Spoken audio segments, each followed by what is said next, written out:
Bonjour à tous et à toutes et bienvenue sur Casa Foot, votre balado podcast vidéo diffusion portant sur la Bundesliga et le football allemand en français. C'est le temps des fêtes qui arrive et comme de juste, c'est l'heure du bilan de mi-saison et je retrouve donc avec plaisir pour se faire le grand Kaiser qui ne pratiquera sûrement pas la gymnastique sur glace puisqu'il est de toute façon amateur de sport d'hiver, qu'il affectionne autant que le football allemand. David Lortolari, allô Frenda, comment ça va à l'aube du temps des fêtes? Allô Mathieu, salut à tous. Ça va bien, on essaie de tout doucement faire le break. Cette année, il y a, on le sait aussi dans le foot allemand, une trêve plus courte que jamais, ce qui est très, très particulier parce qu'on avait quand même l'habitude, il n'y a pas besoin de remonter très loin en arrière, Mathieu, l'habitude de trêve qui durait 6, 7, quasiment 8 semaines, il n'y a encore pas tellement longtemps. Elle s'est réduite, cette trêve. Pour ce qui est de la météo, on voit que c'est pas forcément une très mauvaise idée parce que les pelouses ont supporté le temps humide et froid des mois de novembre-décembre. Là-dessus, c'est OK, mais pour les joueurs, sur ce rythme et ces matchs accumulés, je pense que le break va faire quand même du bien, même s'il est très court. C'est vrai aussi pour nous. Pour moi, non, mais c'est vrai, on a besoin aussi de recharger un peu les batteries et on reprendra mi-janvier pour ce qui est du championnat d'Allemagne. Et donc, ça va venir très très vite, plus vite que jamais. Je suis pas tellement habitué, moi, à cette trêve en Allemagne si courte, parce que, encore une fois, c'était souvent 1 mois et demi, 7 voire 8 semaines. Et là, on est dans une durée beaucoup plus petite. Mais bon, on va quand même essayer de passer la fin d'année sereinement. Espérons-le. D'ailleurs, c'est assez incroyable que la mi-saison n'arrive pas après le 17e match, mais bien le 16e, C'est et vrai. qu'on a eu une tempête de neige prématurée à Munich qui a fait qu'un match a été reporté en janvier. Le match entre l'Union Berlin et le Bayern de Munich. J'ai vu les images de la tempête au Bayern de Munich. Alors, il faut croire que la pause hivernale en Allemagne s'adapte au changement climatique. Je me permets de rajouter ce petit commentaire. Absolument. Voilà, mais ça fait partie de la réalité des choses. Mais j'imagine que l'Allemagne étant aussi pays hôte de l'euro, ça vient jouer aussi dans cette pause plus courte. Mais on va y revenir probablement dans le futur. Il y a une nouvelle pour commencer ce bilan. Je ne peux pas faire autrement que de commencer avec une nouvelle récente qui est tombée la semaine dernière et que j'ai évoquée dans mon autre podcast, Terminator Foot. Mais là, cette fois, on va en parler un peu plus.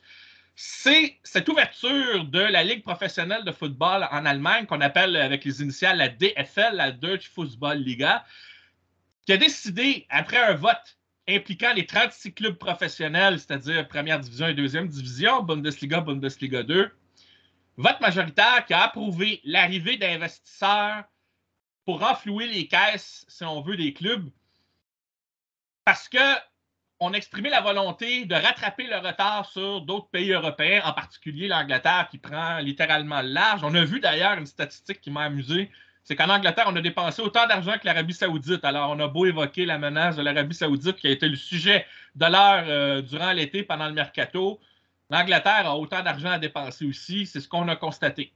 Toutefois, l'Allemagne veut rattraper un peu ce retard sur le plan économique et donc, pour la première fois, on trouve la porte après un vote en ce sens qui avait été rejeté au mois de mai dernier. Cette fois-ci, on va accueillir des capitaux, de nouveaux capitaux, mais à la condition que ce soit exclusivement et purement économique. On ne veut pas d'investisseurs qui viendraient s'impliquer sportivement dans des clubs, par exemple. C'est du moins une des conditions. Et il y a aussi des promesses de retour en argent selon le pourcentage d'investissement qui est mis dans chaque club. Donc, les clubs auront des milliards, il y aura des compensations. Cela dit, malgré toutes ces, on va dire, ces barrières ou ces paramètres par rapport à cette décision-là, c'est clair que ça a eu l'effet d'une bombe, cette ouverture à des investisseurs. Et les premiers à avoir manifesté leur mécontentement, ce sont les fans, les supporters en Allemagne, au point que lors de l'avant-dernier match, avant la pause de la mi-saison, ils ont manifesté dans beaucoup de stades en Allemagne. Et on sait qu'elles sont réputées pour leurs ambiances, les stades en Allemagne. Alors, pour souligner à quel point ces supporters représentent le 12e homme, elles ont fait vœu de silence, si je puis dire comme ça, pendant 12 minutes, les 12 premières minutes de chaque match, pour manifester, disons, leur mépris et le fait d'être contre cette décision. Et je sais qu'il y a des clubs qui ont voté contre aussi cette décision. Je pense entre autres à Cologne ou Fribourg, par exemple. Toutefois, Maintenant que cette décision-là a été rendue, qu'est-ce que ça implique vraiment? Est-ce que la colère continue de gronder? Est-ce qu'il se pourrait amener à d'autres ajustements? Qu'est-ce qu'on en dit en dehors du cercle des supporters? Parce que je sais que tu suis beaucoup les médias allemands, mais c'est clair que cette nouvelle qui a été une vraie secousse sismique en Allemagne, et donc on n'a pas encore parlé, j'ai constaté ça, je croyais qu'on en parlerait dans d'autres médias, que ce soit en anglais ou en français, et à ma grande surprise, ça n'a été que peu évoqué, que, à l'exception d'un article ici et là, et je pense, même toi, on ne t'a pas posé la question là-dessus. Alors, on commence l'épisode avec quelque chose d'inédit. David, parle-nous un peu, aussi bien de ton point de vue, de ton analyse de la situation, qu'elle soit personnelle, mais aussi en fonction des faits, de ce qui s'est passé en Allemagne et qu'est-ce qu'on en dit là-bas, en dehors de la grogne des supporters et de ce que aussi la Ligue professionnelle de football a communiqué par rapport à cette nouvelle et par rapport à cette volonté d'ouvrir un peu plus le marché allemand pour amener un peu d'argent neuf dans ce football pour, je ne sais trop, là, eux disent rattraper le retard par rapport à l'Angleterre, mais je présume qu'il y a d'autres motifs que tu pourras nous faire part. Alors vas-y, David, explique-nous ça. Éclaire notre lanterne, s'il te plaît. Non, tu as très bien contextualisé, Mathieu. Tu as très bien donné les faits du moment.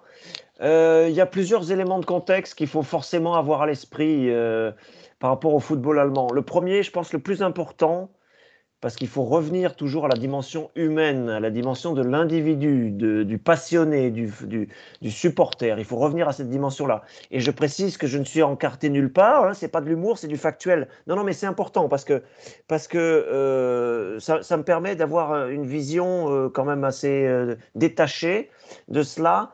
En Allemagne, dans 99,5% des stades, des clubs, des régions, des villes, on est farouchement attaché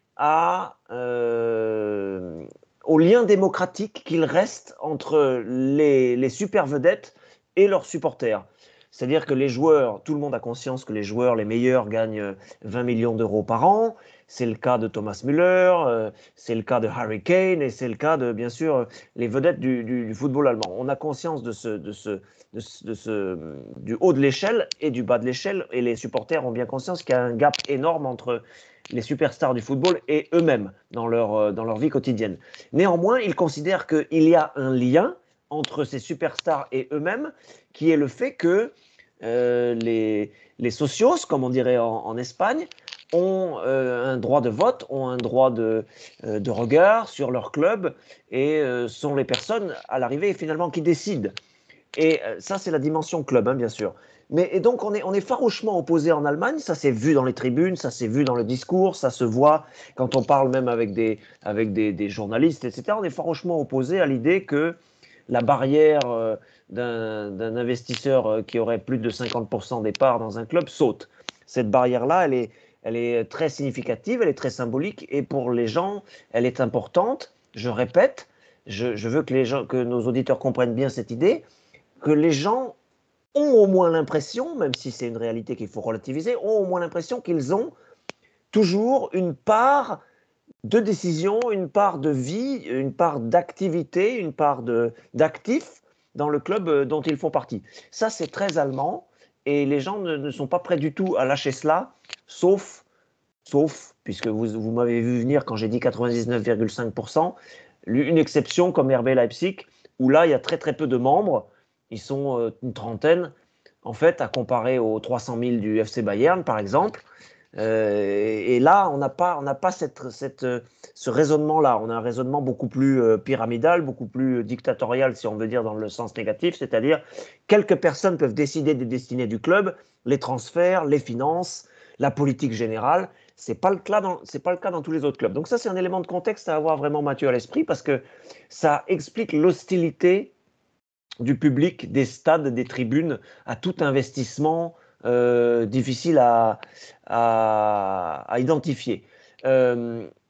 Factuellement, qu'est-ce qui s'est passé là depuis quelques semaines? On a entendu donc cette ouverture, ce vote effectivement à la majorité, 24 clubs sur 36, des deux Bundesliga, la 1 et la 2, qui ont choisi d'être favorables à un investissement étranger pour le capital de la Ligue de football. Réaction dans les tribunes extrêmement hostile. Scheiß DFL. DFL de merde, bien sûr. Hein. On a vu partout des grosses banderoles et surtout, une action qui a fait du bruit par son silence, justement. C'est que vous avez suivi, vous avez été peut-être surpris parfois en regardant les débuts des matchs. Un silence de cathédrale dans les stades. Les personnes ont protesté pendant une douzaine de minutes sans supporter leur équipe pour dire nous, on ne veut pas de ce genre d'investissement. On veut garder la main sur notre football. Je résume ainsi. Il faut quand même différencier entre les investisseurs dans un club, comme c'est le cas à Manchester City, comme c'est le cas à Paris Saint-Germain, comme c'est le cas à Monaco, comme c'est le cas dans beaucoup de clubs en Europe, et des investisseurs pour la Ligue. Là, ce serait de l'argent qui entrerait pour la Ligue, avec évidemment pour les clubs un budget en hausse. Donc après, il faut évidemment discuter du pourcentage de chacun.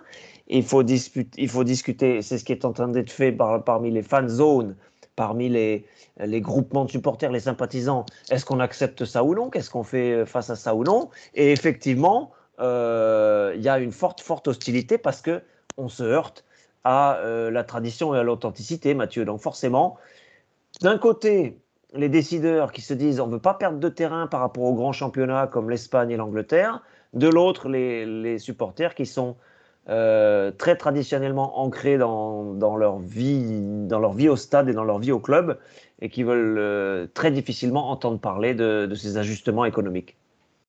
Oui, et je conclurai parce que je suis entièrement d'accord avec tout ce que tu as souligné.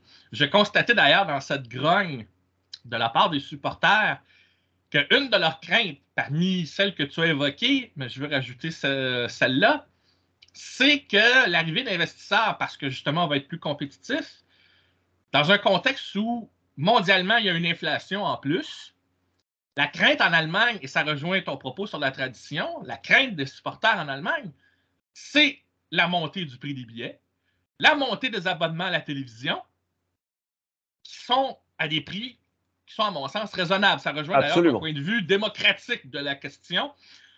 L'Allemagne est un pays qui est quand même relativement en bonne santé économique et dans le 50% plus 1, ceux qui investissent dans le 50% quand ce ne sont pas des fans, ce ne sont pas non plus des pauvres comme job, même si on a l'impression que l'Allemagne gère ses clubs de façon avec une certaine autonomie financière. Même le Bayern Munich essaie d'avoir les comptes au vert, même si on dépense plus, par exemple. On essaie de travailler plus en amont pour développer. Après, je comprends l'intention de vouloir ajouter un peu plus de capitaux parce que à un moment donné, il y a d'autres pays où on sent qu'il y a quelque chose dans la réalité du foot. Et là, je vais employer un mot que tu m'as entendu prononcer souvent. Le football dérégulé.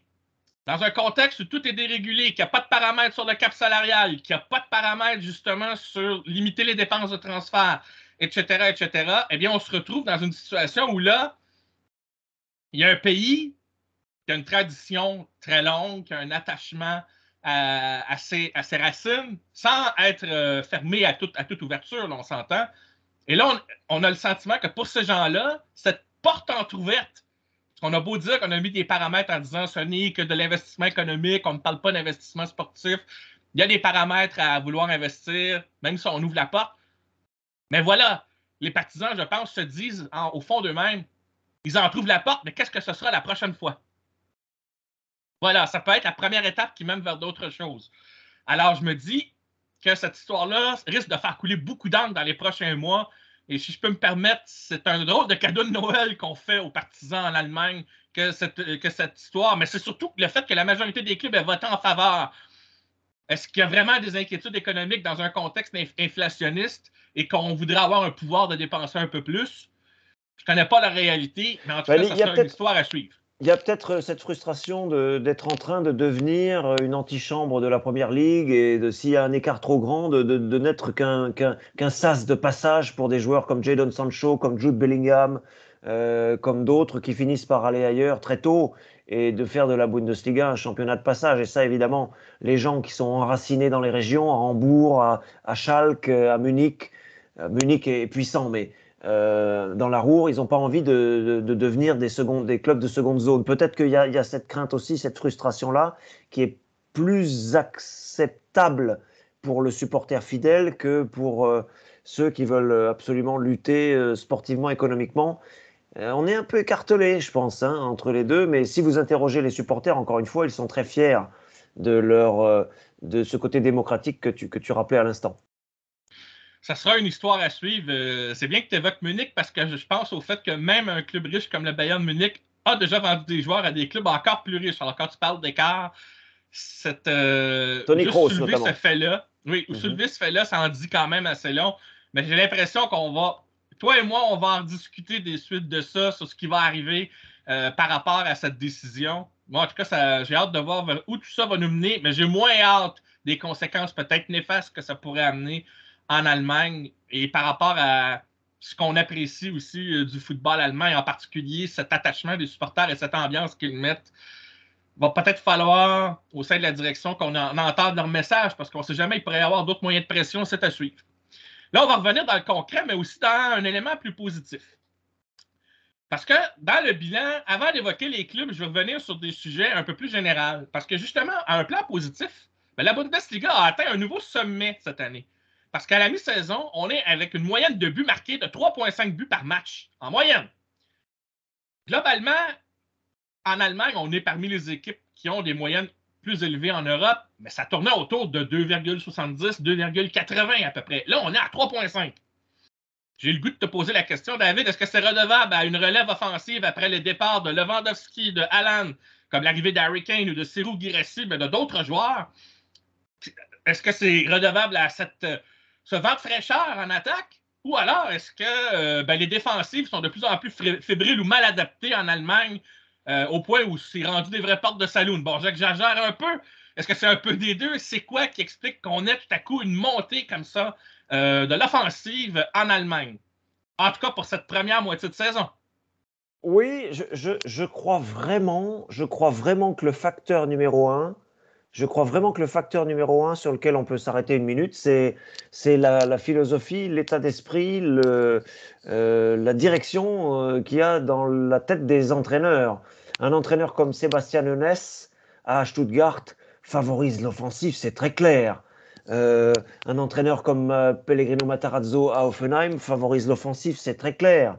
Même à Brême, où on avait essayé de se stabiliser un peu via la défensive avec Viktor Skripnik, avec des entraîneurs passés où ça n'a pas bien pris, on est revenu à quelque chose de plus offensif. Deux attaquants, avec Füllkrug quand il était encore là, et Marvin Duksch par exemple. Euh, et je crois que cette philosophie-là, ces attaquants offensifs, alors évidemment, quand vous êtes Thomas Tuchel, que vous avez Kingsley Coman, Serge Gnabry, Mathys Tel, Harry Kane, Moussiala, Leroy Sané, c'est plus facile. Et vous pouvez vous dire, on va prendre un ou deux buts, c'est pas grave parce qu'on va en marquer 5. Mais les autres ont aussi cet esprit-là. Je crois que Sébastien Hoeneß est peut-être celui qui est le plus visible actuellement, mais prenez aussi bien sûr Xavi Alonso avec Leverkusen. Ça attaque fort, ça attaque tout le temps. À Leipzig, on a cette culture aussi de jouer très vertical et de provoquer des occasions. Donc je crois que ça a infusé vraiment partout. Il n'y avait pas beaucoup d'exceptions déjà en Bundesliga et aujourd'hui, les clubs sont là-dedans. Je crois que ce sont les entraîneurs, peut-être aussi une génération plus récente, plus jeune, par rapport à une génération passée où on était peut-être, pour certains, un peu plus dans le calcul, un peu plus dans la frilosité, on pourrait dire peut-être. Il y a un courage, il y a une témérité pour certains, et je crois que c'est le facteur numéro un. Après, on peut aussi, on a le droit de relativiser le niveau des défenseurs, c'est vrai. À Dortmund, ça pose question. À Munich, ça pose aussi parfois question. À Leverkusen, ça doit poser quand même question parce que on a vu en équipe nationale un Jonathan Tah pas exceptionnel parfois du tout. Donc je pense qu'aussi, c'est dans la tête des joueurs, au-delà de celle des entraîneurs, que on va d'abord tenter sa chance, on va d'abord faire du jeu, du spectacle, et puis ensuite on verra si on arrive à défendre. Certains le font avec plus ou moins de talent, mais il n'y a pas de culture défensive. Il faut vraiment chercher pour trouver un club aujourd'hui qui veut vraiment bétonner. Alors il y en a qui sont plus compacts, qui sont plus portés sur l'effort face à la balle, comme Fribourg par exemple. Mais la plupart des entraîneurs des équipes et des collectifs sont vraiment quelque part entre le maintien d'une défense minimale et un hurrah football qui n'est plus tellement pratiqué. Mais même les clubs qui sont pas très bien classés, comme Bochum, comme Heidenheim, ça joue au football. Et je crois que c'est ça aussi qui fait qu'il y a des buts derrière. C'est-à-dire qu'on tente sa chance, on y va vraiment. Et c'est ce qui fait aussi, de mon point de vue, l'une des attractivités principales de ce championnat, comparé aux voisins en Italie, même si ça va mieux en Italie, ou en France, même si ça va mieux là aussi en France. On a une culture beaucoup plus équilibrée et on s'engage peut-être moins vers le but adverse. On prend peut-être moins de risques. Je crois que c'est culturel, mais surtout que cette nouvelle génération d'entraîneurs, Sébastien Honès, c'est le premier qui me vient à l'esprit, favorise cette moyenne élevée. Ben, moi, je trouve que c'est une bonne chose, d'autant plus que, et là, je parle par rapport à chez nous, on a souvent blâmé la MLS pour être poreux en défense et de favoriser l'attaque au détriment de la défense. Mais je trouve que la similitude avec l'approche de la Bundesliga a quelque chose d'un peu ironique parce que finalement, c'est ça qui fait le spectacle. Et ce qu'on aime en MLS, on l'aime aussi probablement en Allemagne pour à peu près les mêmes raisons. Je vais m'arrêter ici pour l'instant. Reste à savoir si on va maintenir cette autre moyenne en deuxième moitié de saison, considérant que peut-être certaines équipes en danger de relégation vont vouloir peut-être bétonner un peu plus, jouer un peu plus la transition. Mais je vais y revenir en toute fin d'émission avec un petit segment spécial. 6 clubs allemands sur 7 qualifiés dans les compétitions européennes, David. Est-ce que c'est normal ou exceptionnel? Je sais qu'en général, les clubs allemands performent bien dans les compétitions européennes, mais avec 6 sur 7 qui sont qualifiés, c'est quand même plutôt rare. Considérant cette donnée, même si l'Espagne a bien fait aussi, est-ce qu'il y a une possibilité que l'Allemagne performe bien dans sa ronde éliminatoire avec ces 6 clubs et peut-être se rapprocher par rapport au coefficient UEFA de l'Espagne qui est deuxième, ou en tout cas se rapprocher un peu des équipes en avant? Penses-tu qu'on a ces équipes-là ont les outils pour faire des belles trajectoires dans les compétitions européennes? Je parle de six clubs allemands. Et en même temps, est-ce que tu considères ça comme exceptionnel d'en voir 6 sur 7 qui sont qualifiés dans ces rondes-là, qui vont poursuivre l'aventure au printemps? C'est un peu difficile d'analyser sans regarder un cycle de saison, parce qu'il y a eu une période où il y a eu, je crois, 3 clubs italiens en demi-finale de Ligue des Champions. C'est du délire. C'était conjoncturel. On a bien vu cette année qu'à part l'Inter, et encore, ça reste à démontrer sur un huitième de finale, un quart de finale peut-être de Ligue des Champions, à voir. On a bien vu qu'à part l'Inter, les Italiens étaient faibles. Dans le groupe du Borussia Dortmund, c'est ça a un été peu clair. comme l'Euro qui gagne en 2021, mais qui rate la Coupe du Monde en 2022. Il y avait aussi quelque chose de conjoncturel. Absolument, c'est ça. Donc méfiance vis-à-vis de ça, mais je crois qu'il y a quand même effectivement beaucoup d'outils dont tu as parlé, et il ne faut pas négliger le fait de jouer avec une forme de courage, avec un esprit vers l'avant. Je pense qu'on est récompensé de cela. Vous avez des comptes favorables, alors je parle un peu naïvement, mais c'est pour dire que ça peut faire parfois la différence. Bon, on peut prendre en vitesse sur l'ensemble des clubs qualifiés. On va mettre de côté l'Union Berlin parce qu'on s'est aperçu, et je pensais qu'ils feraient mieux, on s'est aperçu que la marche était trop haute pour eux, pour passer d'un très bon club de Bundesliga, solide, costaud, candidat aux places européennes et de fait qualifié, à un club à une culture de Ligue des Champions. Il a fallu passer à un match tous les 3-4 jours. Le recrutement a été, sinon dispendieux, du moins orienté vers les étoiles, et ça ne marche pas. Pour l'instant, ça ne marche pas. Un Bonucci, ça ne marche pas. Kevin Folland est en train tout doucement de trouver un peu ses marques, pour en citer deux, et l'Union Berlin n'était pas dans les temps. Donc l'Union Berlin est éliminée de toute compétition. En même temps, pour l'Union, juste une parenthèse, ils ont commencé la compétition avec 2 défaites, mais sur le fil en toute fin Absolument. de match. Ça s'est joué à pas grand-chose. Tout à fait. Je pense qu'ils étaient compétitifs, mais c'est là que ça a été dur, l'apprentissage. Ils ont trébuché alors qu'ils étaient peut-être pas loin de gravir les dernières marches dont ils avaient besoin pour obtenir peut-être un vrai succès. Ouais. Mais quand on regarde globalement ce qu'ils ont fait, bon, sur papier, c'était logique que c'était peut-être la seule équipe qui ne se rendrait pas aussi loin. Mais en quelque part, bon, c'est surtout en Allemagne que ça a trébuché, mais ça, on y reviendra par contre. Mais ils perdent 2-3 le dernier match de Ligue des Champions, c'est symbolique du reste, c'est-à-dire qu'il n'y a pas eu une très mauvaise campagne, et moi, effectivement, j'ai suivi quelques matchs et ils n'étaient pas loin. Alors après, ils encaissent un but tardivement sur un match, à d'autres matchs, ça se joue à pas grand-chose, oui. Mais bon, il n'y a pas un énorme accident, il n'y a pas une énorme surprise dans la dimension d'une phase de poule de Ligue des Champions qu'ils disputaient pour la première fois. Pour les autres, c'est conforme à ce que moi j'attendais, c'est-à-dire que Francfort se qualifie. Alors il y a eu des défaites. La conférence se qualifie. Il y a eu des défaites, mais Francfort a les épaules pour continuer une campagne européenne, c'est normal. Fribourg aussi, dans un groupe où on a cédé à l'arrivée contre West Ham, qui est leader, qui était vainqueur de la petite Conference League justement la saison dernière, qui remporte le groupe. Fribourg a les moyens, ça va être compliqué en barrage, mais a les moyens de poursuivre en 2024 sa campagne européenne parce que c'est une équipe solide. Dortmund, meilleur qu'en championnat, c'est la bonne surprise. Dortmund premier, c'est très bien. Il ne faudra pas trébucher contre PSV Eindhoven, bien sûr. Bayern, une évidence. Il y a eu des moments où ça a tangué, le 1 partout contre Copenhague, par moments contre Galatasaray, ça a tangué aussi, mais Bayern est à sa place comme leader de groupe. RB Leipzig, deuxième derrière Manchester City, tout à fait logique. Et Bayer Leverkusen en Ligue Europa, vu ce qu'il déploie en championnat, il y a des beaux restes en Coupe d'Europe en milieu de semaine aussi, donc ça tourne et ils sont évidemment légitimes à disputer un huitième, un quart de finale sans doute. Et effectivement, avec tous les clubs qu'on a cités, Union Berlin mis à part parce que c'était un peu trop juste, tout le monde est à sa place et effectivement, ça fait des points UEFA. Ça fait des points UEFA, la locomotive Bayern, les ambitieux Leverkusen Leipzig, la tradition Dortmund. Bon bilan, c'est vrai, mais il fallait s'attendre à ça et ça correspond à ce qu'on pouvait espérer. Je suis assez satisfait de cela, Mathieu, avec l'espoir qu'il y ait quelques jolis coups qui soient réussis en février-mars pour qu'on continue de parler de ce football allemand au-delà du FC Bayern à partir des quarts de finale. Ah oui, continuons à rêver. Il y a peut-être aussi des points de détail qu'on peut rajouter. C'est encore une fois comment les clubs allemands ne sous-estiment pas ces compétitions. Je ne sais pas si c'est une tradition qui est longue comme ça, parce que je lisais dans l'historique des parcours d'équipes dans les compétitions européennes, et je pense que ça s'imprime d'un club à l'autre aussi. Et en même temps, on se dit, ces compétitions-là, on fait un peu tourner l'effectif, et justement, le fait qu'on reste compétitif tout en faisant tourner, ça indique que malgré que ce qu'on évoquait tantôt, on ne dépense pas énormément d'argent, alors on se dit peut-être que les effectifs sont plus faibles, eh bien, il n'y a rien de plus faux.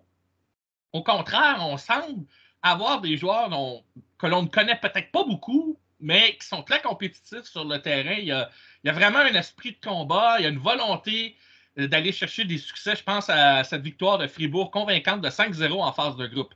Ça en dit long sur la volonté. Le fait que Leverkusen a 6 victoires en 6 matchs, et ils ont fait tourner leur effectif, ce qui viendrait peut-être faire mentir ceux qui disaient qu'il n'y avait pas de profondeur dans cette équipe. Et d'ailleurs, le tour du chapeau de Patrick Schick qui est revenu au jeu laisse à supposer que Xabi Alonso aura peut-être de l'arsenal supplémentaire sur qui compter pour la deuxième moitié de saison. Je souligne ça comme ça. Et en fait, quand on regarde globalement, je me dis, il y a effectivement une logique derrière qui est le fait que ce n'est pas si surprenant. Et je ne serais pas étonné qu'éventuellement un jour l'Allemagne soit deuxième. Je les crois capables de surpasser l'Espagne. Attention, ça va être serré. L'Espagne est très compétitive aussi dans ses compétitions. Et ils ont encore beaucoup de bonnes équipes qui sont qualifiées dans les tours, les rondes éliminatoires des 3 compétitions européennes. Alors, ça sera à surveiller. On va souhaiter bonne chance aux équipes allemandes et on aura l'occasion d'en discuter de ces parcours l'année prochaine. Il y a eu un cas où on pourrait parler d'une pionnière durant cette première moitié de saison Bundesliga. Et là, on vient avec l'Union Berlin, mais d'une façon plus positive. Marie-Louise Zeta, ancienne internationale allemande et ancienne joueuse, qui a pris sa retraite d'une façon peut-être un peu prématurée, mais peu importe.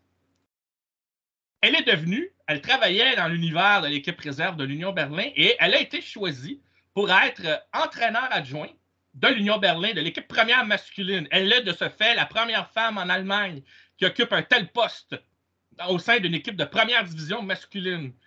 On sait que l'Allemagne a déjà mis son empreinte dans l'histoire du football féminin au moment où ça a commencé dans les années 90. On sait qu'en France, il y a eu Corinne Diacre, qui a été la première femme à avoir entraîné une équipe professionnelle, même si c'était en deuxième division, une équipe masculine. Maintenant, on a Marie-Louise Zeta, mais là, je vais rester dans le cadre de l'Allemagne.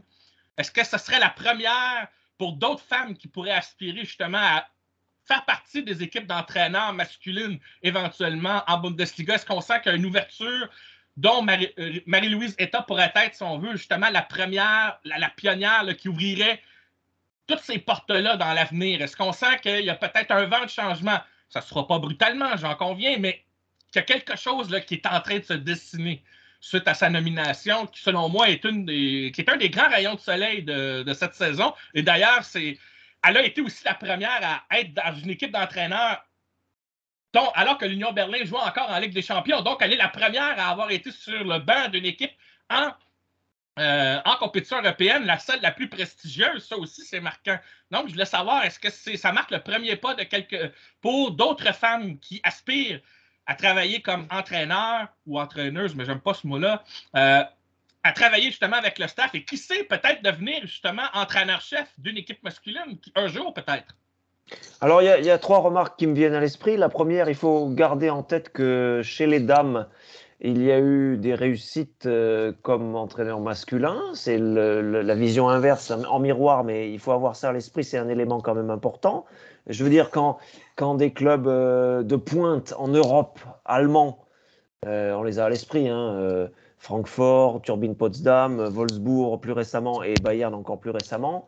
Je pense à Wolfsburg notamment, quand des clubs ont eu à leur tête un entraîneur masculin, donc des équipes féminines compétitives en Ligue des Champions féminines, avec un entraîneur masculin, ça peut marcher. Ça peut marcher, ça marche. Et il y a un vrai respect, une vraie connexion, une vraie envergure, un vrai charisme. Et dans ce sens-là, ça marche. Ça, c'est une parenthèse que je voulais rappeler, parce que historiquement, c'est pas si loin. Et c'est admis et acquis. Deuxième remarque, il faut garder un peu de prudence vis-à-vis de Marie-Louise Eta parce que la presse en Allemagne a bien rappelé que c'était un rôle secondaire qui était le sien aujourd'hui, qu'elle faisait partie d'un staff et qu'elle n'avait pas, à l'heure où nous parlons, qu'elle n'avait pas de vraie mission décisionnaire. Oui, elle fait partie du staff des entraîneurs. Oui, elle est assistante, elle est adjointe. Et donc ça, c'est une réalité, c'est un fait que tu as parfaitement rappelé. Mais aujourd'hui, ça n'est pas l'entraîneur principal et on n'en est pas encore tout à fait là. Et la troisième remarque que je veux faire, c'est que je crois qu'il y a dans le football allemand, j'en ai quelques-unes en tête, des anciennes joueuses ou des entraîneurs qui auraient effectivement façon Corinne Diacre d'ailleurs, la carrure, le charisme, l'envergure, le palmarès, le respect aussi de leur père pour entraîner effectivement à ce niveau-là comme entraîneur principal. On pense à Nia Kunze, on pense à Sylvia Knight qui a mené l'équipe nationale, on pense à Martina Tecklenburg, même si cette dernière il y a eu un espèce de feuilleton quand elle était à la tête de l'équipe nationale parce que ça a fini par être intenable et qu'elle a fini par être remplacée. Mais voilà, mais il y a une série de femmes comme ça, dont certaines d'ailleurs sont consultantes dans les médias audiovisuels, Mathieu, avec de plus en plus de respect. Elles étaient considérées avec un peu de dédain au départ et elles finissent par montrer avec leurs compétences, leur savoir-faire, leur science du terrain qu'elles sont tout aussi crédibles que qui que ce soit. C'est vrai, il y en a une depuis 2 ans qui commente sur le réseau officiel en anglais, la Bundesliga. On a une femme depuis 2 ans dans l'équipe et ça témoigne aussi d'une porte ouverte là aussi. Voilà, alors la critique est dure. Les supporters, les observateurs, les internautes ne leur laissent pas le droit à l'erreur, mais elles s'imposent aussi avec leurs compétences. Et donc, ces 3 choses mises bout à bout, le fait que les entraîneurs masculins aient eu du succès chez les dames, c'est une façon pour moi de retourner le truc, mais ça veut dire qu'il n'y a pas de raison que ça ne marche pas de l'autre côté, pourquoi pas. On n'est pas toujours dans la masculinité, l'entraîneur ne doit pas forcément être un Félix Magath ou quelqu'un qui hurle sur ses joueurs ou sur ses joueuses, donc on peut considérer d'autres profils, ça fonctionnerait, ça fonctionne déjà. Il y a cette visibilité et cette crédibilité des entraîneurs féminins. Et puis il y a effectivement cette j'allais dire nouveauté, mais ça ne devrait plus en être une, de cette jeune entraîneur à l'Union Berlin. Je pense que c'est une petite graine qui va prendre le temps de se développer. Et aujourd'hui, c'est vrai que, est-on en retard? Je ne sais pas, mais c'est quelque chose qui surprend encore un peu. Peut-être que voilà, il faut attendre que le chemin fasse son œuvre, pour moi la visibilité médiatique est très importante. C'est-à-dire qu'on a là en ce moment même, ces dernières semaines, par exemple sur la chaîne Sky, aux côtés de Lothar Matthäus, on a Julia Simic, ancienne joueuse, qui apporte son expertise. Au début, elle était vue un peu de haut, et d'ailleurs, c'est du premier degré, c'est-à-dire qu'elle est plus petite que les gars qui l'entourent autour du plateau. Donc, elle était regardée un peu de haut, avec un peu de condescendance. Et aujourd'hui, elle est l'égale de ces messieurs. Donc, ça doit fonctionner aussi sur un banc, même si la critique, je le disais, restera dure. On l'a vu avec Corinne Diacre, et on a vu que c'était pas facile de s'imposer. C'est peut-être plus difficile encore, d'ailleurs, pour une femme au milieu de ces messieurs. Mais c'est le présent. Et cette première graine le démontre. Maintenant, patience. Je pense pas que le football allemand soit plus machiste ou plus masculin que celui de ses voisins, que ce soit scandinave, que ce soit plus au sud. Ça va venir, ça va venir. J'en ai la conviction, Mathieu. Ah, mais j'ai fait attention au choix des mots quand même là-dessus. Mais ta réponse exprime un peu ce que je pense. Ça commence avec une petite graine et là, il y en a d'autres qui vont suivre. Je pense que l'Allemagne, qui a quand même un historique globalement positif sur l'évolution des femmes dans le monde du foot, ça fait que Marie-Louise Eta sera, selon moi, peut-être une première porte et peut-être qu'il y a d'autres qui vont arriver. Parce que là, on sait depuis quelques années, on a parlé tantôt justement des consultantes qui interviennent justement comme analystes à la télévision pour le football masculin. Je veux dire, par rapport à d'autres, l'Allemagne montre quand même un certain progrès. On ne semble pas fermé à l'idée. Et ça, pour moi, ça c'est très positif. Ce qui l'est moins, je vais l'évoquer brièvement, très vite. Ben, ce sont les performances des équipes allemandes, notamment la Ligue des champions féminine. Aucune équipe allemande n'a réussi à se qualifier pour les rondes éliminatoires. L'Eintracht Francfort et le Bayern Munich ont fini respectivement 3e de leur phase de groupe. Et que dire de Wolfsburg, qui est en ce moment la meilleure équipe en Bundesliga féminine? Quelle surprise, hein?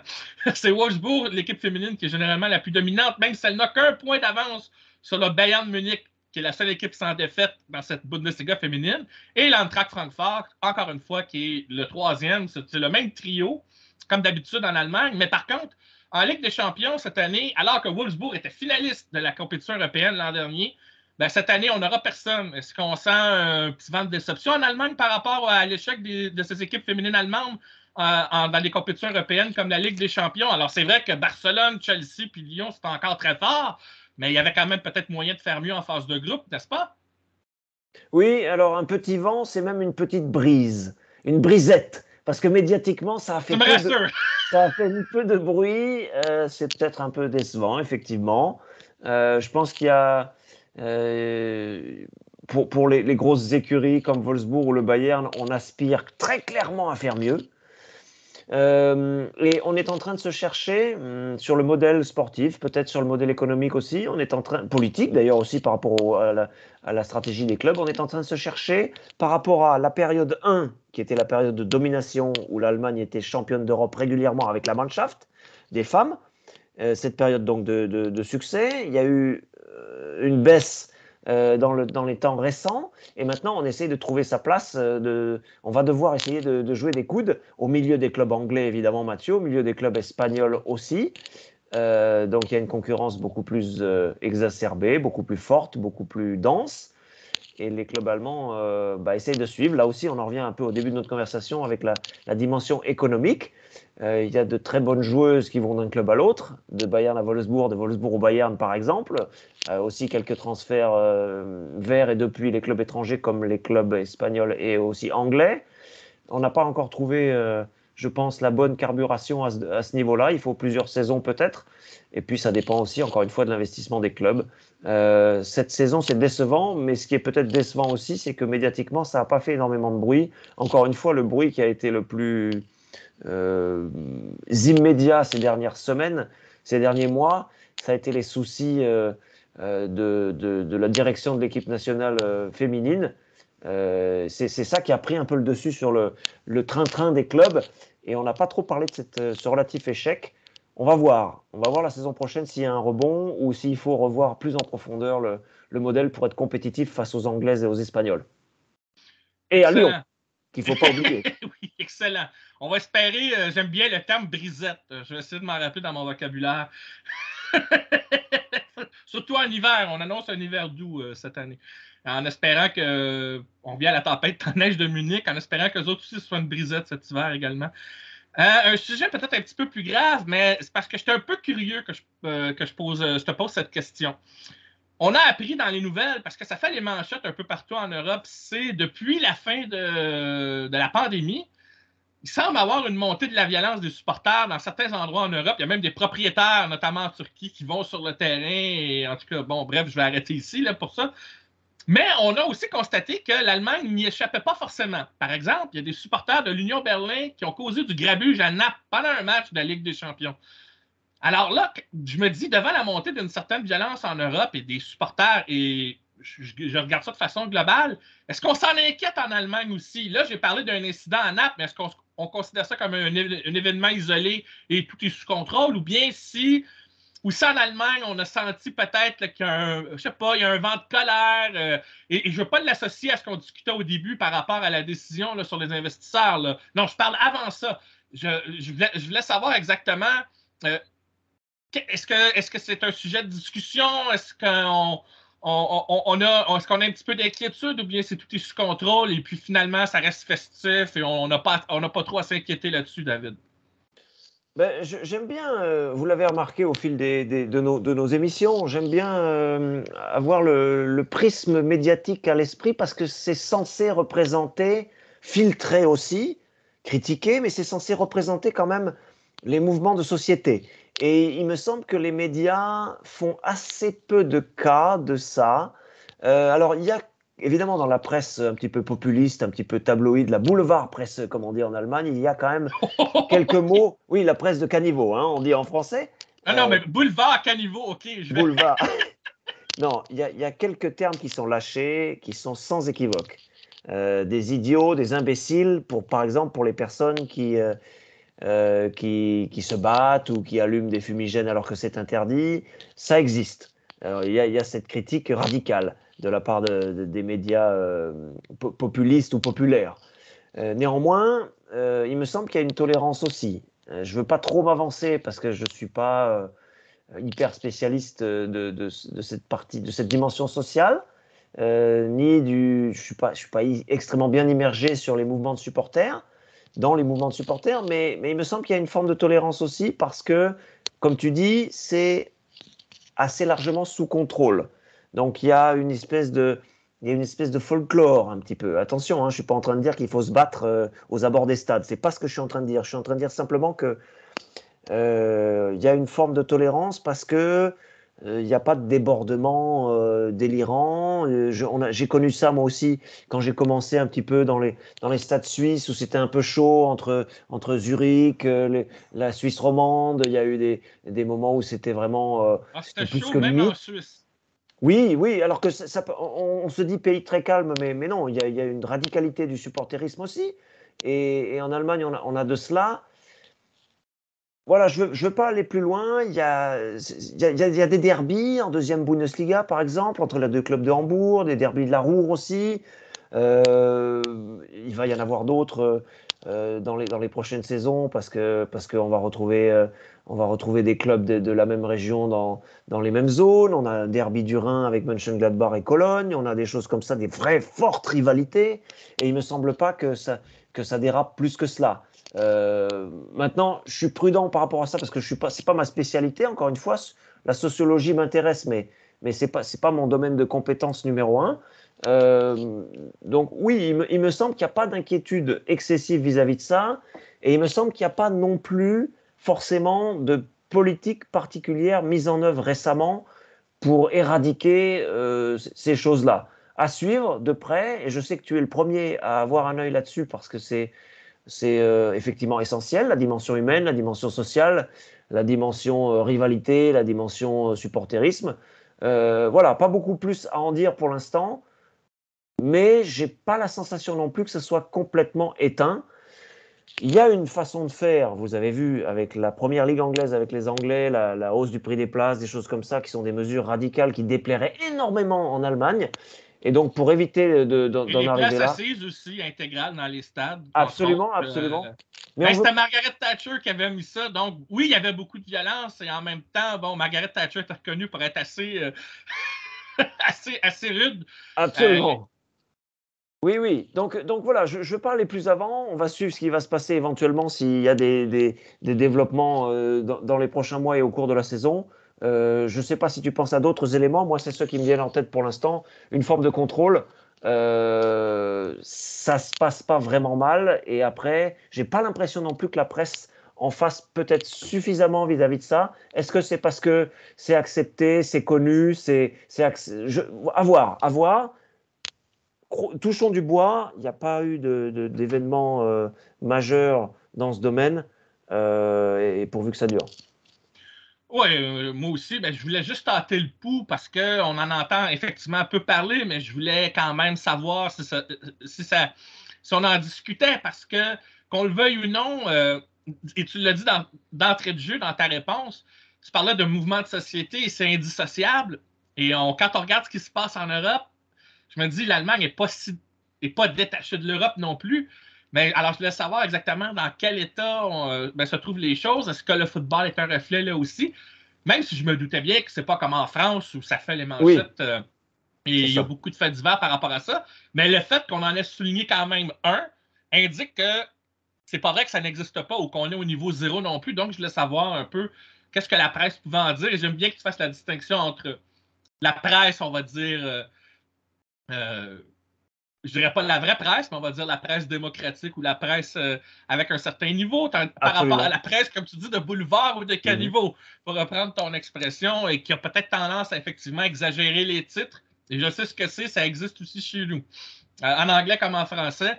Donc, je comprends très bien la différence, mais ça sera une histoire à suivre, et j'aime bien les histoires à suivre aussi, mais ça dénote qu'on a un œil, un regard sur ce genre de choses. Pour la dernière partie de l'émission, David, je te propose donc ce qu'on pourrait appeler une question rapide et une réponse rapide. Et ça va marquer un peu le bilan de saison par rapport surtout au club, les joueurs, etc., etc.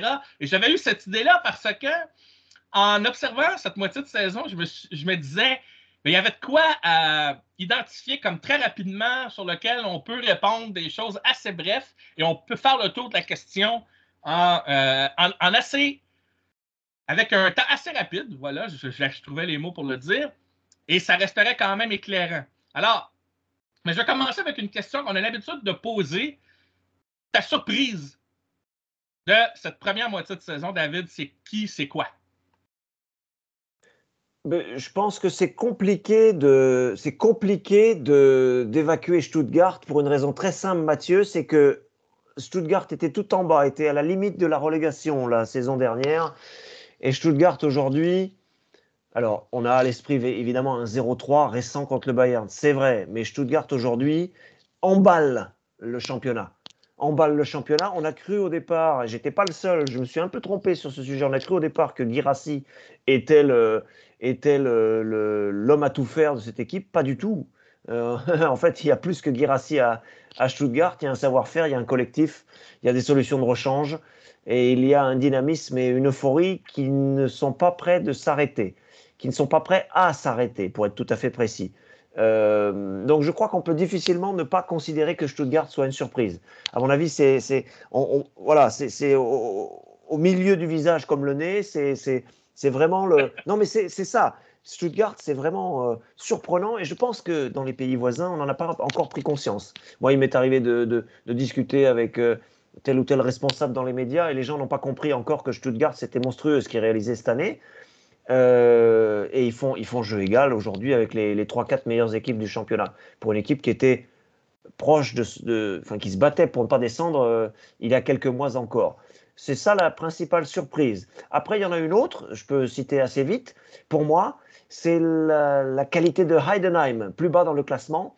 Je crois qu'ils vont, tu vas peut-être en parler de ton côté, ils vont passer, il me semble, les fêtes à la 9e place du classement. Ils sont C'est neuvième. c'est exceptionnel avec du jeu, là encore. On parlait tout à l'heure de ces entraîneurs positifs. Du jeu, des joueurs qui mettent les ballons où il faut, avec une identité de jeu, avec une hargne. Et Heidenheim, c'est génial, c'est extraordinaire. Avec un entraîneur qui est là depuis 15 ou 16 années dans ce club qui l'a fait monter. Ça fait penser à Horst Fischer, mais C'est on quasiment est... un fil rouge en Allemagne. Un Ouais, entraîneur qui est là depuis longtemps et l'équipe a une identité claire. On sait où on s'en va oui, et ça fonctionne. et oui, alors on va chercher des nuls parfois, on va même chercher des victoires. Il me semble qu'ils ont gagné le dernier match. Ouais. contre un club qui est censé être dans la première moitié du classement. Je crois que c'est...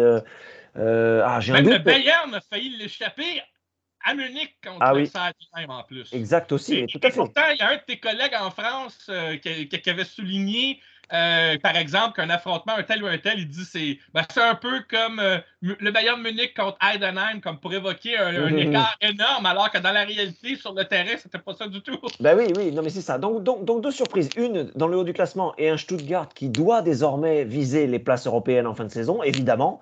Et Heidenheim qui aujourd'hui n'est pas candidat à descendre et qui nous a montré un football enthousiasmant qui est en plein milieu du classement et c'est une réussite d'enfer. Eh bien, j'ai rien à rajouter parce que c'était mes deux surprises également, tu vois, à peu près exactement pour les mêmes raisons.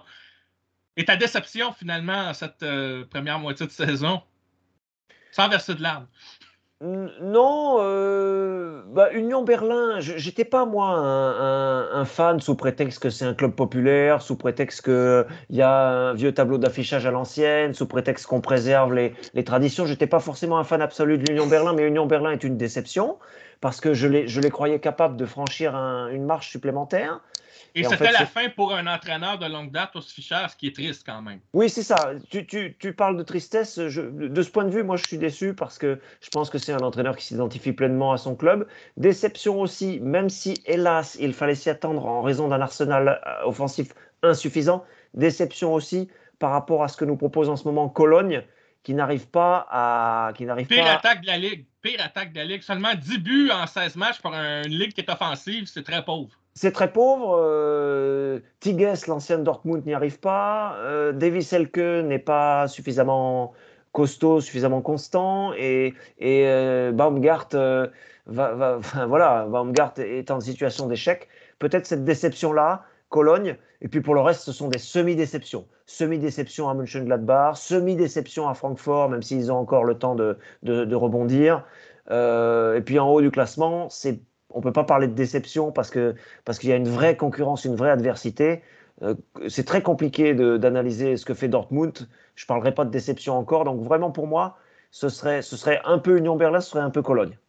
Oui, d'accord. Mais ça m'amène quand même à une question rapide comme ça.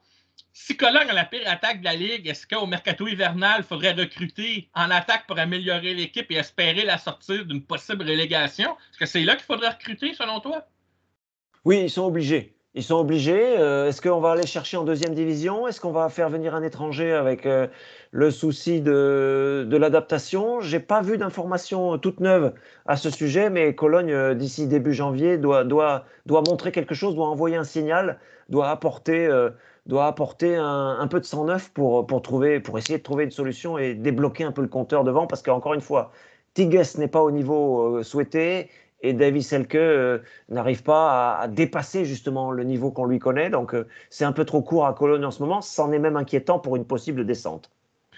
À l'inverse, l'équipe qui est lanterne rouge actuellement, qui est l'autre équipe promue, Darmstadt, qui avait bien commencé la saison, mais leurs failles sont vite apparues et finalement, ils sont lanterne rouge, ben, c'est la défensive. Alors, une question un peu similaire, est-ce que c'est dans le département de la défense que Darmstadt devrait recruter dans l'entre-saison pour, disons, boucher un peu les trous?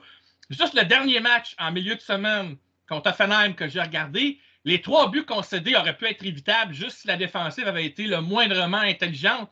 Et ils sont chanceux de s'en sortir avec un verdict nul s'il n'y avait pas eu l'erreur de Kabak en fin de match. Exactement. Darmstadt n'a pas réussi à faire comme Bochum.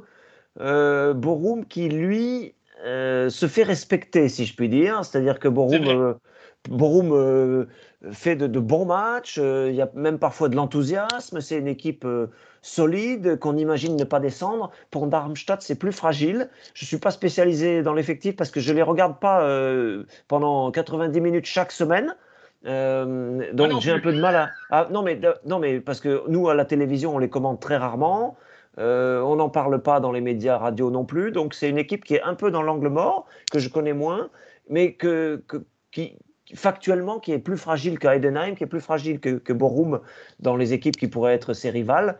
Après, on peut faire le raisonnement que les Allemands font beaucoup, c'est-à-dire, n'existe-t-il pas deux équipes plus faibles que Darmstadt aujourd'hui qui pourrait permettre de se sauver en fin de saison. Et on a un semblant de réponse avec Cologne. Je ne veux pas insister, mais c'est inquiétant côté Cologne.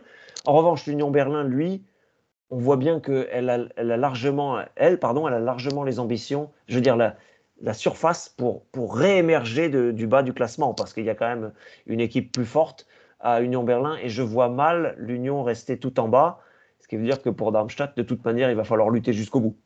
Oui, puis Mayence a quand même une statistique à son avantage, c'est que c'est la meilleure équipe dans les duels remportés. Donc, justement, ils défendent mieux que Darmstadt, et même si Cologne défend bien aussi. Peut-être que c'est au niveau de l'attaque que Mayence devrait trouver une façon de produire, même si on produit un peu mieux que Cologne. Mais ils ont une jeune sensation qui peut les aider en Brian Gruda. Exact. Alors, ça peut aider. Il reste à voir comment le recrutement du côté de Mayence va s'aligner. Et c'est une équipe qui, généralement, est plutôt bonne en deuxième moitié de saison. Alors, à surveiller là-dessus. J'aime bien que tu aies souligné Borum. Ça m'a écarté une question, mais c'est souvent l'équipe un peu boîte à surprise. Hein? On s'imagine cette équipe-là s'effondrer, mais j'aime bien l'expression que tu as dit, c'est une équipe qui se fait respecter. Et je suis tout à fait d'accord avec ça. Mais là, je t'amène du côté de Dortmund. On s'en va du côté du haut du classement. Moi, cette équipe-là me laisse encore perplexe, mais j'ai fait un nouveau constat. Je me demande si Edin Terzic, l'entraîneur, qui regarde son effectif, ne joue pas volontairement le jeu de transition dans certains matchs pour ne pas exposer sa défense, qui est probablement l'une des plus lentes de la Ligue, avec des Mats Hummels et Niklas Zule qui ne sont pas des flèches. Et en même temps, parce que son attaque ne produit pas comme il le souhaite. Et là, je parle de Sébastien Haller, qui ne semble toujours pas remis de sa maladie, puis qui s'est reblessé, qui n'a toujours pas de but au compteur. Niklas Füllkrug, c'est un bon buteur, mais il ne marque pas à tous les matchs. Et là, il y a un Youssoufa Moukoko qu'on sous-utilise et qui est blessé, mais quand il va revenir, je me demande si on ne devrait pas l'utiliser un peu plus. C'est quoi la solution pour Dortmund? Ça peut être dans le mercato, ça peut être dans sa façon de revoir le jeu, mais ça serait quoi la solution pour Dortmund pour ramener un peu de stabilité tout en redevenant peut-être l'équipe qu'on avait l'habitude de voir, qui était plutôt attrayante offensivement, qui construisait du jeu, puis qui avait tendance à davantage s'imposer que plutôt cette équipe qui joue de façon un peu conservatrice et qui gagne la plupart de ses matchs sur le fil, même les matchs en Ligue des Champions. Bon, d'accord, c'est un groupe de la mort qui sont passés au travers. Il y a des matchs où ils ont aussi parfois montré du caractère, puis il y a d'autres matchs où ils se sont éteints complètement. Alors, moi, je me dis, est-ce que c'est un changement d'entraîneur qu'il faut? Qu'est-ce qu'il faut à Dortmund pour retrouver quelque chose qui soit un peu plus cohérent pour la seconde moitié de saison? Parce que là, ils sont 5e au classement et c'est certain que c'est décevant. Je suis persuadé, au sein de la direction, on ne veut pas d'une 5e place à la fin de la saison. Oui, qui peut être qualificative peut-être pour la future Ligue des Champions, peut-être, mais ce n'est pas le cas aujourd'hui, factuellement. Dortmund ne correspond pas à son identité aujourd'hui. L'entraîneur, je pense, est un peu dépassé. Le directeur sportif Sébastien Kehl est trop jeune pour assumer un rôle aussi lourd. On ne sait pas ce que fait Matthias Sammer, le conseiller. Et le boss, M. Watzke, devrait peut-être se remettre en question lui aussi. Parce qu'on ne l'a pas assez remis en question, lui non plus, en haut de la hiérarchie, en haut de la pyramide, à Dortmund. Et ça fait quand même, j'en ai cité 4 personnes de décision très importantes.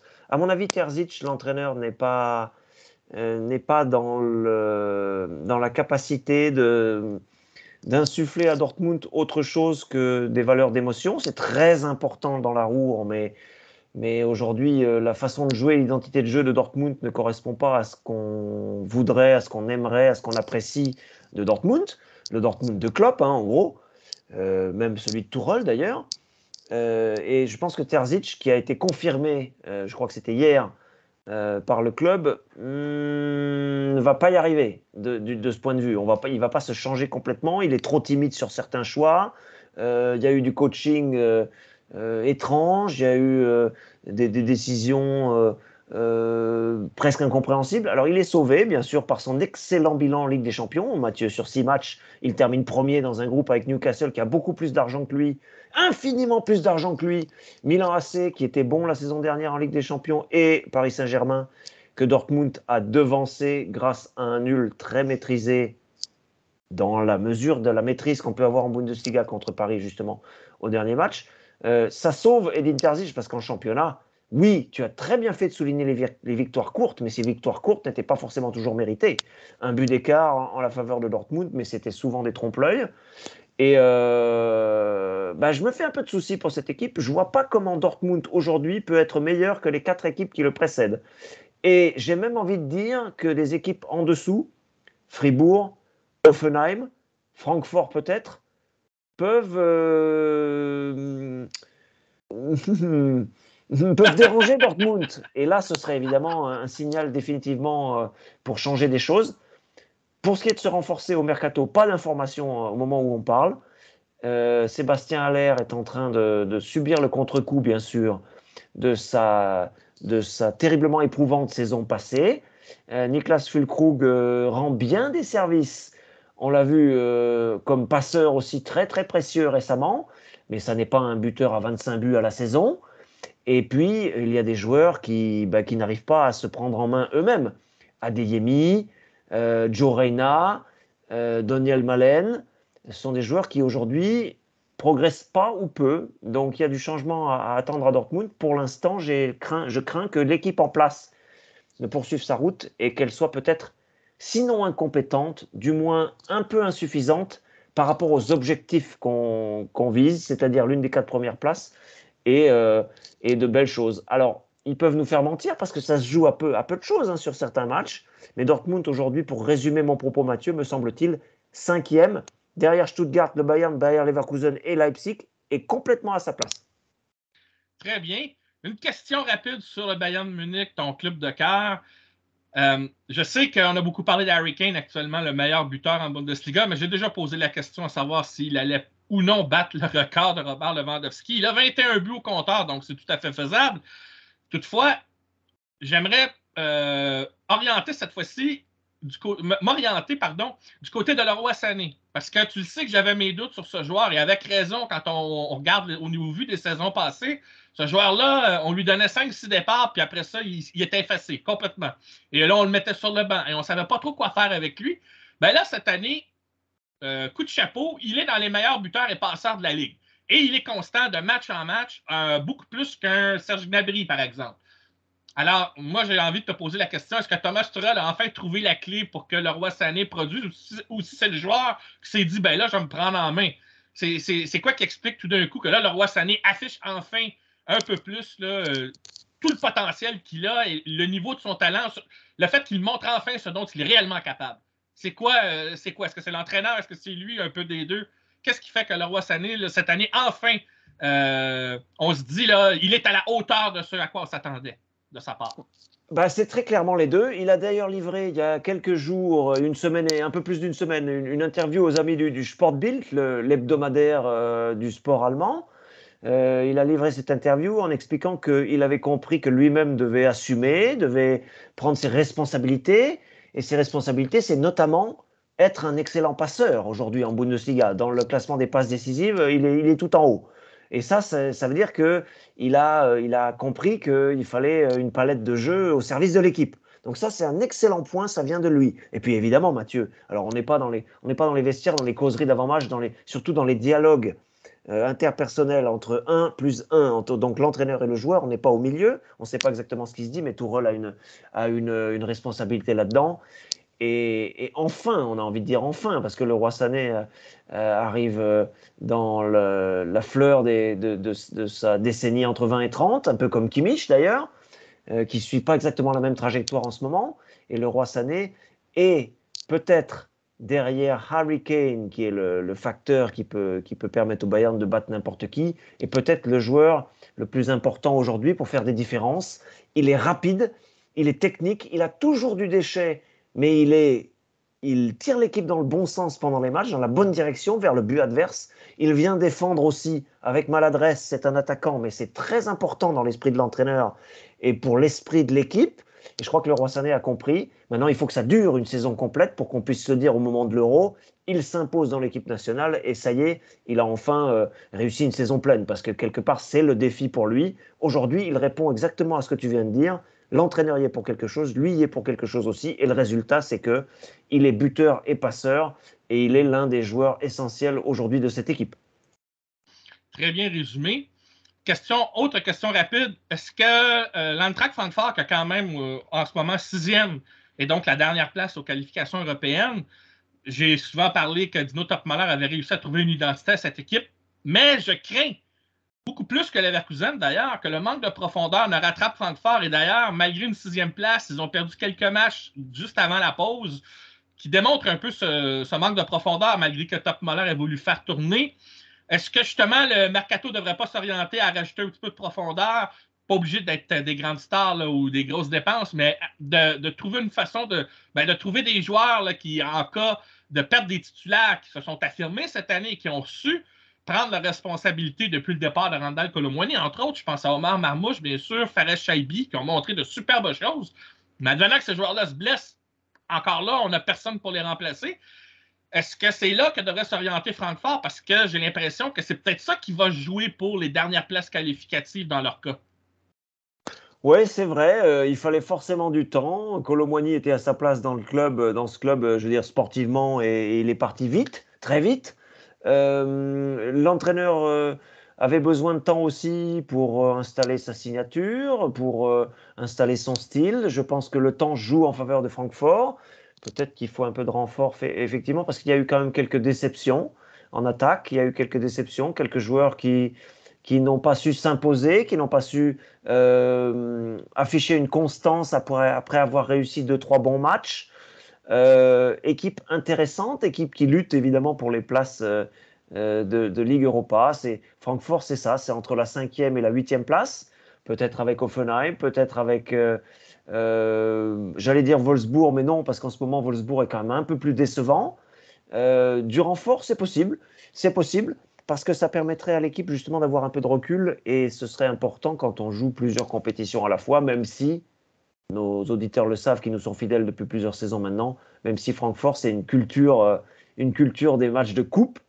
Ils sont à peu près là où je les verrais en fin de saison, c'est-à-dire que les 4 équipes de tête sont supérieures. Dortmund a toujours les moyens de faire jouer sa magie avec un Julian Brandt, avec des joueurs de calibre supérieur. Oui, je suis assez d'accord avec toi sur l'idée de recruter peut-être 1 ou 2 éléments pour renforcer tout ça. Mais il y a quand même à Francfort encore une belle tenue, une belle ossature. Et les 2 joueurs que tu as cités en attaque, moi je suis excité de les voir faire encore un peu mieux. Chaibi c'est bien, Marmouche c'est bien, et on ne les attendait pas forcément à un niveau de leader. Ils sont en train de l'acquérir doucement. Donc un œil sur Francfort, parce que ça va être une équipe qui va embêter du monde encore dans les prochains mois. C'est certain. En revanche, il y a 2 équipes que je trouve un peu anonymes cette année. Je dis anonymes dans le sens que on dirait que ça ne fait pas de vague et ça ne suscite pas l'excitation comme peut-être autrefois ces équipes-là étaient capables de le faire. Et ces 2 équipes, c'est Wolfsburg qui est 10e et le Borussia Mönchengladbach qui est 12e au classement. On a l'impression que ces 2 équipes-là se cherchent une identité. Il y a des matchs là, où ils affichent quelque chose, où c'est encourageant, ce qui montre, ils arrivent même à faire du spectacle par moment. Puis il y a d'autres matchs où ils sont complètement effacés. Ils sont un peu anonymes, on ne sait pas trop ce qui se passe. Et puis, c'est comme si les entraîneurs de ces équipes-là n'arrivaient pas à mettre un sentiment de continuité. Peut-être que dans le cas du Borussia Mönchengladbach, qui a beaucoup vendu, cet été, on n'a pas remplacé les départs et ça a apparu peut-être un peu cette saison. Ils ont d'ailleurs connu l'un des plus mauvais départs avant de se replacer, puis là, ils sont 12e. Mais attention, ils ne sont pas à l'abri d'une relégation. Là, pour Wolfsburg, qui est 10e, mais qu'on espère toujours un petit peu plus haut, moi, je me demande si Niko Kovac est l'homme de la situation, parce qu'il y a des joueurs qui ont quand même un certain talent, mais il y a des matchs où je ne les vois pas, ces joueurs-là. Ridley Bakou, il y a des matchs, il est absent. C'est pour ça que je parle de club anonyme. Qu'est-ce qu'il faudrait pour que ces 2 équipes-là, Wolfsburg et Mönchengladbach, soient moins anonymes? Est-ce qu'il faudrait qu'ils se trouvent une vraie identité dans la deuxième moitié de saison pour espérer enfin là, avoir des assises et ainsi se sécuriser au classement, voire même progresser? Ou si finalement il n'y a pas grand-chose à faire de ce côté, puis peut-être attendre à l'an prochain? Ouais, pour Wolfsburg, je me demande si Niko Kovac est capable de jouer sur plusieurs registres. On a l'impression que c'est un entraîneur qui en demande beaucoup à ses joueurs sur le plan de la dimension athlétique, sur le plan de l'effort, et qu'il n'y a pas forcément, chez lui cette volonté de lâcher les chevaux comme on peut avoir avec un Sébastien Hoeneß ou avec un Matarazzo à un degré moindre. Donc oui, déception peut-être par rapport à l'identité proposée par l'entraîneur. Wolfsburg n'est pas un club extrêmement populaire non plus. Ça, c'est une remarque par ailleurs, parce que voilà, on ne sent pas forcément de la part de son public une volonté de retrouver l'euphorie de 2008-2009. Rappelez-vous, Félix Magath entraîneur, des joueurs merveilleux, Misimovic, Grafic. Cette équipe-là, on est un peu loin aujourd'hui de ça, et l'identité peut-être qu'il y avait à l'époque s'est un peu perdue. Mönchengladbach, il faut du temps. Il faut du temps. On a l'impression qu'il y a des jeunes là qui commencent à émerger doucement, qui commencent à prendre un peu la dimension de la Bundesliga, et je ne suis pas pessimiste par rapport à Mönchengladbach pour émerger en première partie de classement. Ils n'y sont pas aujourd'hui, mais je ne suis pas pessimiste. Wolfsburg ne me semble pas, en revanche, en capacité de changer complètement son identité actuelle. Pourtant, il y a quelques éléments. Tu as cité Ridley Bakou qu'on voudrait pétillant à chaque match. Je suis d'accord avec toi qu'il n'y est pas toujours. On peut citer évidemment Jonas Wind en attaque. Il y a des joueurs intéressants. C'était un peu court là le dernier match contre le Bayern Munich. On voit bien que l'équipe peut difficilement rivaliser, sauf épaule contre épaule sur des duels, sur des décisions arbitrales, sur des choses comme ça. C'est ce qui s'est un peu passé où Niko Kovac s'est enflammé sur des choses bizarres pour faire illusion. Mais ce ne sont pas des équipes qui aujourd'hui peuvent lutter pour les 5-6 premières places. Donc je crains qu'il faille à court terme, Mathieu, se contenter d'un relatif anonymat. Et c'est malheureux, hein, parce que, bon, Mönchengladbach, on l'a souvent évoqué ici, c'est une équipe historique. Ils ont été même le rival du Bayern dans les années 70. Et il n'y a pas si longtemps, ils étaient dans le top 4. Wolfsburg, à l'époque où c'était Oliver Glasner, on avait une identité de jeu claire, on savait vers où on s'en allait, mais ça semble être disparu depuis le changement d'entraîneur. Peut-être qu'il faudrait le ramener, hein, Oliver Glasner, je ne sais pas. Bon, je dis ça, je dis rien.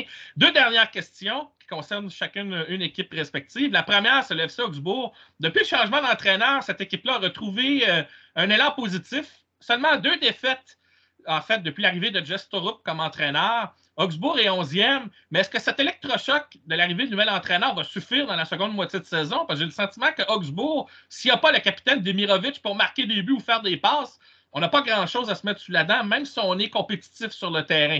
Alors, je me dis, est-ce que cet effet d'électrochoc va se poursuivre en deuxième moitié de saison ou pas? Oui, le match nul, le match contre Dortmund a montré exactement ce que tu dis, c'est-à-dire un Demirovic poison. C'est vrai qu'il prend une dimension, Ermedin Demirovic. Je crois qu'il a la double nationalité Bosnie-Allemagne, il me semble, de mémoire, à vérifier peut-être pour nos auditeurs qui veulent de la grande précision. Et Demirovic, c'est un joueur qui apporte quand même qui est un énorme plus pour une équipe comme Augsbourg. Alors Augsbourg, ça reste, justement, je parlais d'identité avec Wolfsburg qui est un peu en galère vis-à-vis de ça. Je trouve qu'Augsbourg a une vraie identité régionale. On a trouvé sa place entre Stuttgart à l'ouest et le Bayern Munich à l'est. C'est pas mal. C'est pas une équipe qui aujourd'hui peut rivaliser pour les 5-6 premières places, elle non plus. Mais je l'ai trouvée très intéressante contre Dortmund. Je commentais le match et il m'a semblé que Augsbourg méritait largement de prendre au moins un point sur ce match-là. Ça veut dire qu'on est capable de se hisser à un niveau d'intensité. Espérer mieux, je ne pense pas que ce soit trop possible actuellement, mais la preuve que le changement en cours de saison n'est pas forcément négatif, là, je suis toujours très circonspect vis-à-vis de ça, mais là, je crois qu'ils ont plutôt bien fait. C'est vrai aussi pour l'Union Berlin, d'ailleurs, le changement aussi n'a pas été négatif pour le moment. Voilà, c'est le genre d'équipe. On peut ajouter le Werder Bremen aussi. Tu voulais peut-être par ailleurs en dire un mot. C'est pas des équipes qui aujourd'hui peuvent espérer beaucoup mieux. Est-ce que ça nécessite d'investir de prendre des risques sur du recrutement? Est-ce que ça nécessite d'apporter de l'argent? Je ne sais pas, mais ce sont des clubs qui aujourd'hui ont quand même du mal, et ce sont des clubs pourtant historiques. Tu parlais de Gladbach, on parle là du Werder Bremen, qui ont du mal à lutter dans le premier tiers du classement. Est-ce qu'il faut être fataliste vis-à-vis de ça? C'est peut-être une question qu'on devra se poser en fin de saison dans quelques mois, parce que ce serait un peu triste, ce serait un peu dommage, ce serait un peu désolant si des clubs comme le Werder, comme Augsbourg à un degré moindre, comme Mönchengladbach, comme l'Eintracht Francfort devaient se contenter d'être toujours entre la 10e et la 16e place, Mathieu. Ce serait peut-être un peu dommage par rapport au paysage traditionnel du foot allemand. Ouais, en fait, pour ce qui est du Werder Bremen, j'avais juste un point à ajouter parce que, comme tel, je garde peut-être ma question pour une autre fois. J'ai l'impression que cette équipe-là doit améliorer son jeu à l'étranger parce que j'ai l'impression que c'est une équipe à deux visages. À la maison, je les trouve très solides, mais à l'étranger, ils sont beaucoup moins forts. Je sais que c'est une réalité pour beaucoup d'équipes, mais le Werder Bremen, peut-être si cette équipe-là veut améliorer son sort et éviter peut-être de lutter pour la relégation, ce serait peut-être de mieux jouer à l'étranger et de montrer un meilleur visage. Cela dit, on a quand même assez bien négocié le départ de Füllkrug quand on regarde ce qu'on a en place avec le Werder Bremen. Et la preuve, c'est qu'on a été compétitif à la maison, même contre, encore une fois, le Borussia Dortmund. Et là, récemment, le RB Leipzig qui s'est laissé prendre. Ça arrive des fois, le RB Leipzig, je ne sais pas si c'est la jeunesse, mais on dirait que cette équipe-là, qui a pourtant Très des juste. statistiques et des choses, des bases solides sur lesquelles s'appuyer, on dirait qu'il y a des matchs où il va falloir que peut-être que Marco Rose soit serre un peu la vis, ou alors on regarde dans la synergie Red Bull et on se tourne vers de l'expérience un peu plus, surtout après le départ d'Emile Forsberg, vers une autre équipe de la synergie, c'est-à-dire chez nous, le New York Red Bull. On m'avait d'ailleurs posé la question ici à savoir est-ce qu'Emile Forsberg, qu'est-ce qu'il va apporter? Il a de l'expérience. Il n'a plus les statistiques qu'il avait avant, et même si ce n'était pas quelqu'un qui cassait la baraque. Alors, je me dis, il va falloir le remplacer du côté du RB Leipzig. On a besoin d'un peu plus d'expérience, je pense, pour aider tous ces jeunes joueurs, même s'il y a beaucoup de talent. Fait que ça fait le tour de la question. Ma dernière question concerne une de mes équipes favorites. Je dis bien une de mes équipes favorites, parce que j'en ai plusieurs. C'est le FC Fribourg. Il y a une statistique qui m'a frappé. C'est que cette équipe-là continue de dominer au niveau des phases arrêtées. Et je me demande à quel point Christian Streich, oui, il a une identité de jeu. Oui, son équipe travaille très fort collectivement. C'est une équipe avec un fort caractère, très compétitif. Mais au niveau des phases arrêtées, c'est là qu'on trouve pas mal le pain et le beurre de cette équipe en grande partie. Et je me dis, est-ce que c'est pas là, au-delà du fait qu'on a parlé des styles de jeu, que la Bundesliga est un style axé sur l'attaque, est-ce que Christian Streich n'a pas identifié là un des secrets du succès de son équipe et un des secrets aussi peut-être que d'autres équipes pourraient exploiter davantage, c'est-à-dire les phases arrêtées, parce que c'est un aspect du jeu où tu n'es pas obligé d'avoir l'équipe la plus talentueuse pour travailler ça à l'entraînement. On dirait qu'à chaque fois qu'il y a un coup de pied de coin, Fribourg est toujours à deux doigts de marquer un but dans ces situations. Et même les coups francs, ils sont pas si mauvais que ça. Je ne dis pas que c'est Grimaldo avec Leverkusen qui vraiment est très bon dans ce département, ou Julian Brandt avec Dortmund, mais quand même, je trouve que Fribourg a une dimension physique et une approche des coups de pied de coin, autant défensivement qu'offensivement, qui est très, très solide. Alors, on n'en a jamais parlé depuis 5 ans. Alors, est-ce que j'ai pas, trouves-tu que j'ai identifié ici un élément qui explique le succès de Christian Streich en 12 ans à la barre de cette équipe et qui continue d'être encore toujours dans la première moitié du tableau, tout le temps, tout le temps, tout le temps? Oui, complètement. C'est l'entraîneur type, l'entraîneur modèle pour optimiser ses forces et son effectif, bien sûr. Il sait s'appuyer sur les qualités. Alors, il y a des joueurs, des soldats modèles. On pense au capitaine, par exemple. Il y a des joueurs qui sont revenus là parce qu'ils avaient besoin d'un environnement plus favorable. On pense à Ginter, le champion du monde en défense, et lui peut apporter typiquement sur les coups de pied arrêtés offensifs-défensifs. On pense aussi aux coups de patte de Vincenzo Grifo, l'ailier gauche de cette équipe qui prend le capitanat parfois. Je pensais à un autre capitaine parce qu'il était absent de longue date, Günther, mais Vincenzo Grifo sur les coups de pied arrêtés, c'est excellent. Ritsu Dohan aussi, le japonais. Et oui, tu as totalement raison. Pour optimiser un effectif, on va dire moyen plus, moyen bon, comme celui de Christian Streich, il faut jouer sur les minces, les menus, les rares opportunités qu'on peut avoir face aux équipes meilleures. Et ça se joue sur des corners, sur des coups de coin, effectivement. Ça se joue sur des coups francs. Ça se joue sur les phases arrêtées en général. Et la solidité en défense, elle est valable aussi. Et d'ailleurs, crédit à Christian Streich parmi d'autres crédits qu'on peut lui accorder, crédit d'avoir continué à faire confiance au gardien de but, le jeune Noah Atuboulou, qui a fait quelques boulettes en début de saison. Christian Streich, dans les conférences de presse, a dit « c'est Atuboulou qui va jouer ». Quoi qu'il arrive, et je pense, non mais c'est par rapport à ce que fait le Paris Saint-Germain, c'est-à-dire le grand n'importe quoi avec ses gardiens de but, on devrait s'inspirer du petit village de Fribourg où l'entraîneur dit mon gardien de but, il le dit pas mais il le sous-entend, mon gardien de but n'est pas encore parfaitement à l'aise, Je vais lui laisser le temps de s'installer, je vais lui donner le droit à l'erreur. Et derrière, on a un Atoubolu qui prend confiance, qui réussit de plus en plus d'arrêts. Et c'est un aspect pour les coups de pied arrêtés défensifs aussi. Tu vois, donc Mathieu, on a un tableau là, avec un tableau assez complet, avec un entraîneur qui optimise, donc qui a compris que les phases arrêtées pouvaient permettre d'aller chercher un point par-ci par-là. Les joueurs avec les profils pour. Et puis, cette mentalité incarnée par les Höfler, par les Höller, par les Günther. Gregoritsch. Bien sûr, même si lui, il a un côté un petit peu artiste aussi, même si c'est un tank, un joueur puissant en attaque. Mais donc, quel retour cette dernière semaine de sa absolument. Part. Ben oui. Et on tire le meilleur de cet effectif-là. Et moi, ça m'émoustille vraiment. Et on a envie que, après avoir été 7e, après avoir été 8e, après avoir été 7e, après avoir été 6e, on a toujours envie que Fribourg vienne déranger les gros. C'est le club idéal façon Astérix, mais avec quand même des... Mais oui, ce petit village. C'est une petite ville par rapport à Augsbourg, même par rapport au club de deuxième division. C'est petit par rapport à Schalke, par rapport à Nuremberg, par rapport à Hambourg. C'est petit. Et on arrive à tirer le maximum de cela grâce à une énorme stabilité. Chapeau à Christian Streich encore et toujours. Mais bon, je vais finir par plus être très original en disant cela, Mathieu. Non, moi non plus, mais je voulais finir avec cette équipe-là parce que je voulais conclure justement sur le fait que Fribourg va jouer contre la RC Lens en Europa League pour la ronde éliminatoire. Et dans mon autre podcast, j'ai souligné cet affrontement-là, c'est le retour du football romantique d'autrefois. Parce que la RC Lens, on connaît l'ambiance qu'il y a dans cette ville du Nord, qui n'est peut-être pas la plus grande ville de France, et Fribourg aussi, qui a une ambiance avec la Forêt-Noire. Donc, les Corons contre la Forêt-Noire, quoi de mieux pour démarrer un tel tournoi? Et j'insiste, c'est peut-être l'affrontement là, vraiment à mettre sur votre affiche. Si les grosses cylindrées, vous en avez un peu marre. Il y a vraiment quelque chose là-dedans qui va être magnifique, tant au match aller qu'au match retour. Ça va être Frank Hesse contre Christian Streich, ça va être magnifique. Super. C'est une finale largement avant la finale. Voilà.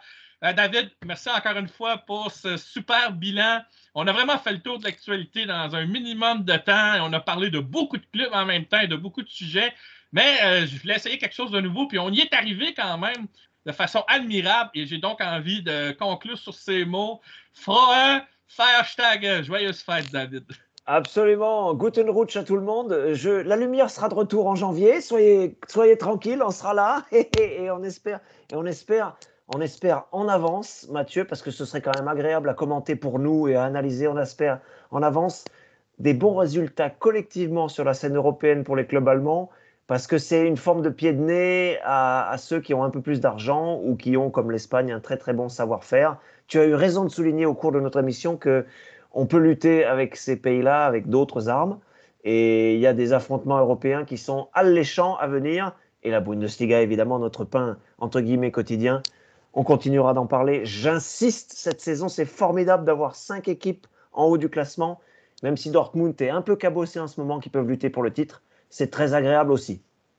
Oui, très. Et encore là, j'ai réservé pour plus tard parce que je ne voulais pas être trop présomptueux. Ma question à savoir, est-ce que Leverkusen va maintenir son haut niveau d'excellence dans la deuxième moitié de saison? Mais j'ai des indications qui me laissent croire que oui, même s'ils vont peut-être avoir une première défaite. Mais on se demande bien quand, la façon que cette équipe-là performe. On sent l'ambition et là, il y a des joueurs de banc qui commencent à sortir. Ça promet pour la suite des choses. Cela dit, on sera de retour en 2024. Le prochain podcast va être consacré, bien sûr, à la fin janvier, début février, sur le mercato, à savoir s'il y a des équipes qui ont vraiment fait un bon magasinage des fêtes et même un peu après pour voir comment va se dessiner cette seconde moitié de saison qui recommence le 12 janvier prochain. Mais de façon plus globale, le mercato va nous donner des indications s'il y a eu du bon et du moins bon. Ce sera ça le prochain sujet. Dans un mois, alors David, je te souhaite donc de joyeuses fêtes, comme je l'ai dit tout à l'heure, Frohe Feiertage, comme on dit en allemand.